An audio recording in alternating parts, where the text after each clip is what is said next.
looked into it enough and put myself out there, I'd probably be able to get a position in the industry.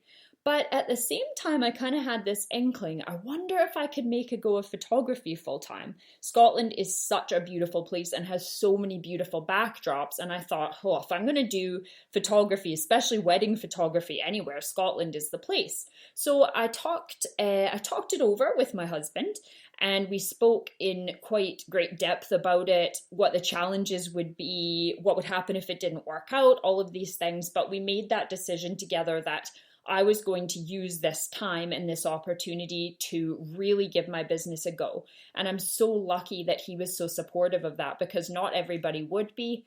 It was taking a massive leap of faith on his part and on my own part, faith in myself, to try and make a go of running a business in a new country. Anybody who has ever set up a small business knows that it is no easy feat. Doesn't matter where you're doing it, what your background is, it is not easy to start a business from scratch and build a brand from scratch, no matter the circumstances. But I can tell you that it is especially tough when you are doing it in a city and a country that you don't know, a place where you have no network, nobody knows who you are, you have no local portfolio of work. It was the biggest challenge of my life. And I knew that it was going to be tough when I took that challenge on, but I certainly had my points of self-doubt, of thinking about calling it quits and throwing in the towel, wondering what the heck I was thinking, leaving a safe career and a place where I knew tons of people and had a massive level of comfort for the complete unknown. But I'm so glad I did it. I really can't imagine myself doing anything else now that I'm, 5 years in. And if I could look back, I don't think I would have changed anything. As much as I learned a lot of things the hard way, I think I really needed a challenge at that point in my life. I needed a change, and moving abroad really gave me the guts to do it, as much as it made it a lot more difficult than it would have been to set up a business back home where I had that support network. I really don't think I ever would have taken the plunge had I stayed back in Winnipeg. Another question that I get asked quite frequently is, how did I do it? How did I move to a new country and come up with this idea for a business and build it up from nothing to where it is now, running 2 brands and being able to do this full time? I wish I had a really easy answer for you, and I don't. I think that there are so many factors at play here, and for me it was a lot of trial and error and a ton of blood, sweat, and tears. And most days I just feel really thankful that it worked out, because I know the odds were against me. When I first moved over, my husband basically went straight to working full time. We were staying with his mum and dad. They were both working full time. And I was kind of in the house by myself, trying to figure out how in the world I was going to set this business up.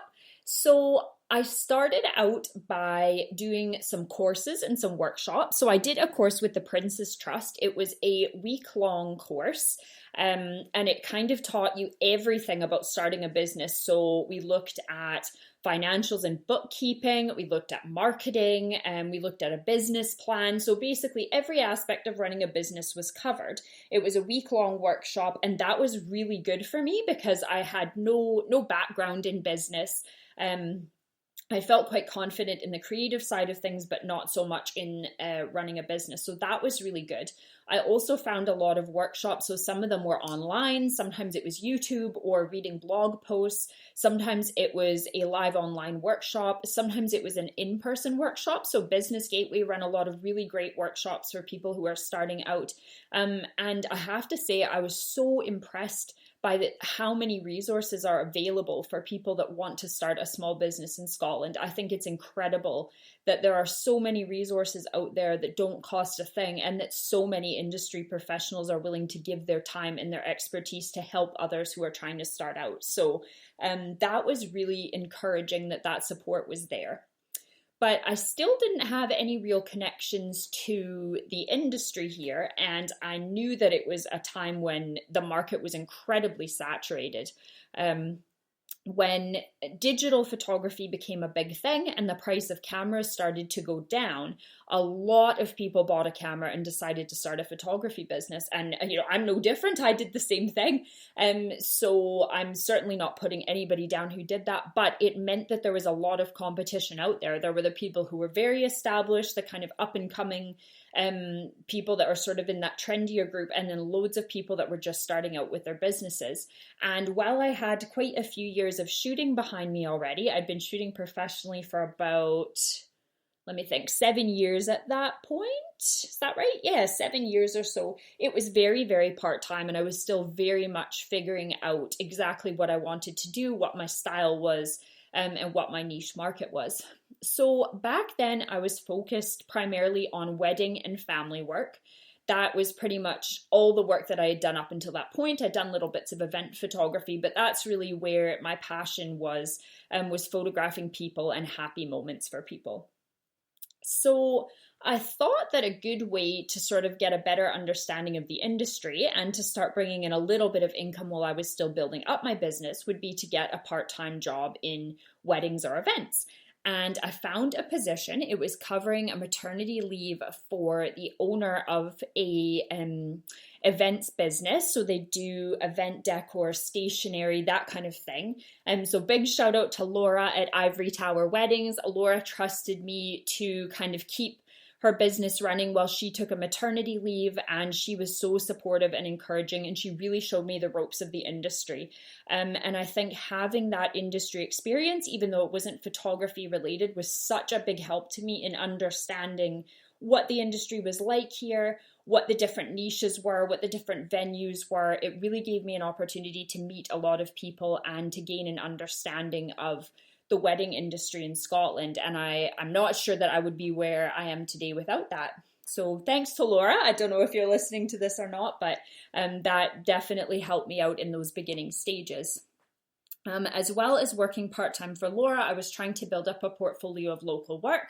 So I had contacted some other suppliers in the industry. I pretty much cold called people, partly calling and partly putting out some messages online, introducing myself, explaining that I was new to Scotland and new to the industry, and that I would love to sit down over a coffee and just have a chat about weddings in Scotland. And I was very, very lucky in that some lovely, lovely people took me up on that offer. Several of them remain some of my best friends to this day. Linda Arbuckle, she's a makeup artist. We work together all of the time now, and Linda was the very first person that agreed to meet me for a coffee, and we had a great chat about the industry. Linda also got me involved in my very first styled shoot. So for all the non-photographers out there, a styled shoot is a creative shoot that's set up by a group of suppliers in the industry. So in this case, in the wedding industry, everybody puts in their own creative talents, and it's a project, a photo shoot that showcases everybody's work. So Linda got me involved in my first ever styled shoot. I met Amanda there. Amanda also has become one of my best friends. She is a florist. So it was Amanda who I think was the organizer of that shoot, actually. So that got me meeting lots of other people. I believe Annette did the hair on that shoot as well. Annette's somebody that I still work with regularly. So you can see how I was very slowly starting to meet new people in the industry, building contacts, and at the same time starting to build that local portfolio of work. I also met another person who's remained a close friend, so Ross Eaglesham, who is a photographer as well. He does a mix of wedding work and some landscape and some sports work as well. But he was very, very helpful in giving me a sort of some honest feedback on the photography industry itself. And again, without having these contacts and without feeling like part of a community, I might have just given up on this pipe dream after a few months, because it was certainly slow to start. As I slowly built up that local portfolio of work, I was working on my website and my social media. I was putting in a ton of time into marketing and getting my name out there and showing off what I could do. And I was starting to get my first bookings in. I did a couple of wedding shows. I got a few bookings there. I started to get some inquiries for family photography. So it was very, very slowly building. And after I had a few sessions and a few weddings under my belt, I started to get some referrals and some word of mouth recommendations. I was still working away at the styled shoots. And as my sort of portfolio and my reputation grew, so did my business. And in the early part of 2017, I was busy enough with my business that it was time to leave that part-time job with the events company and go full-time. Now, at the same time as that happened, I also found out that I was pregnant with my daughter, Charlie. So it wasn't great timing on Charlie's part. She was due in July, which is smack dab in the middle of wedding season. And that was another consideration in leaving the part-time job that I had. I knew that I would have even less hours now. And if I really wanted to make a go at it with my business, I needed to dedicate all of the hours that I had to building it and growing it. So Charlie was born in July of 2017, and I did manage to take some time off and have a maternity leave using those keeping in touch days that I was allowed during that time to kind of keep things rolling with the business. I scheduled quite a lot of social media posts in, and I really didn't try and market for anything until 2018, knowing that I would need that time off to adjust to motherhood. And so 2018 then was really the first year that I can say I went full time with my business. I was, there were a few months there in 2017 before Charlie was born that I was fairly full time with it. But 2018 is really when I had the time to commit back into full-time hours for my business. The biggest challenge, I think, for me there was finding that work-life balance. And Charlie will be 3 in July this year. So I can say almost 3 years later, I'm still struggling to find that. I think for a lot of working parents, this is the case, but especially when you run a small business, none of us have set working hours. We might set our own hours, but it's very, very difficult to turn off when you run your own business and you run your own brand.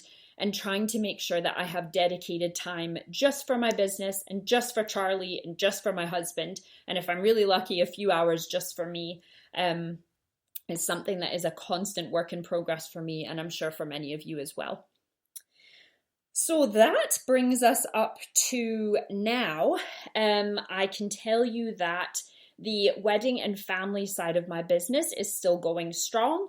As time has progressed, I've really found my niche. I found the type of work that I love to do. I found the type of people that I love to work with. And that's really what's kept the passion going for me is I don't take on every opportunity that comes my way. I've really learned that there are certain types of work that are not for me and they don't come naturally to me. And it's hard to be excited about your work when it's not something that your heart is in. So I've learned that. It took me a few good years to kind of figure out exactly where I wanted to be. But now it's amazing to be in a place where I feel like I can say no to work, where I can say, that's really not my style, but I can recommend these fantastic photographers who shoot that way. I think for most people in business, it takes a while to get to that point. There are some that maybe have that confidence right from the start, but I think as you grow your business and as you work more and more, you do learn what things work for you and what things don't. And having the confidence to accept that and slowly niche down is really what makes your business successful. I think if you are just a sort of general jack of all trades and you do everything and you don't ever kind of pinpoint the types of weddings you want to shoot or the types of families you love to work with, as a photographer, it's really, really hard to be successful. And as much as it's scary to niche down, in any industry it's scary to niche down because you're cutting out a huge potential market of people. I think that's really what makes you successful, because the more you get to know the people that you want to work with and the people that book you, the more you can learn about how to market to them. And I've definitely found that in my own experience that, 3 or 4 years in is really when I found my style and my type of people and when I really started to notice my marketing work for me. So that's the wedding and family side of things. I still do quite a lot of wedding and family photography under my Rhiannon Neal photography brand. And then at the beginning of this year, I introduced a second brand called Small Fish Photo Co. So yes, there is of course a tie-in with this podcast. The Small Fish